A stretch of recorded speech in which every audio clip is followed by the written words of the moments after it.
la première chose que je vais faire, c'est commencer par paramétrer ce contrôle.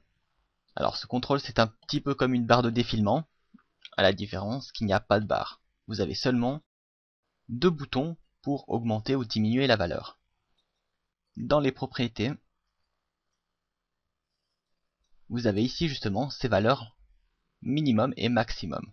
Dans ce cas, ce sera les années, donc le maximum, je peux mettre 2100, minimum 2000 par exemple.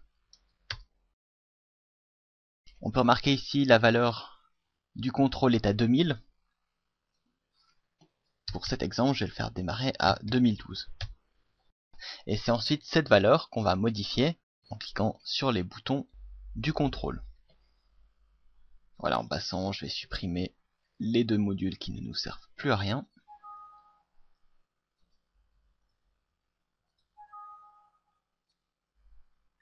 Maintenant, lorsqu'on clique sur l'un de ces deux boutons, on a envie d'obtenir ici l'année.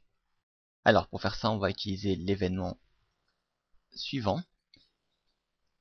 Vous avez le contrôle ici et la propriété change.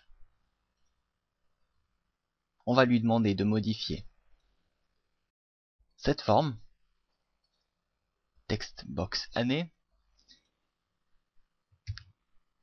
point value, donc sa valeur, le texte qui est affiché, va être égal à la valeur de l'autre contrôle, point value.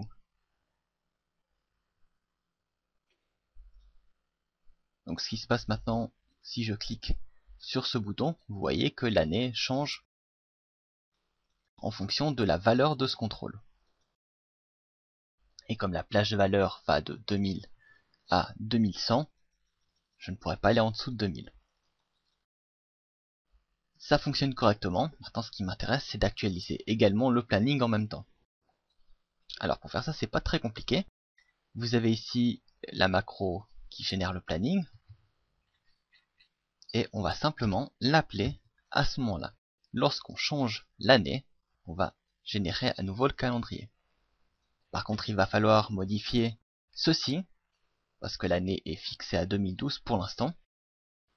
Et on va le remplacer par la valeur du contrôle.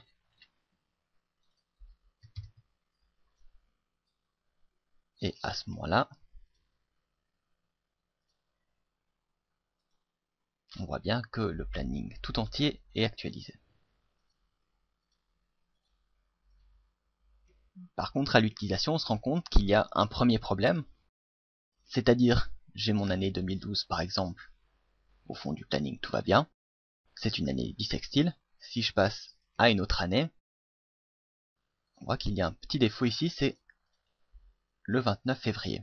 Les données sont bien supprimées, par contre, il y a toujours les bordures et le fond blanc.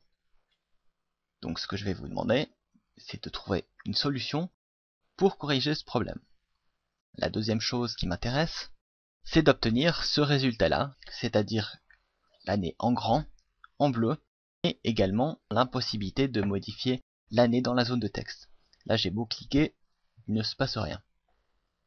Pour obtenir ce résultat-là, en ayant une zone de texte verrouillée, mais avec du texte coloré, il va falloir faire preuve d'un petit peu d'imagination, et c'est tout l'intérêt de cet exercice.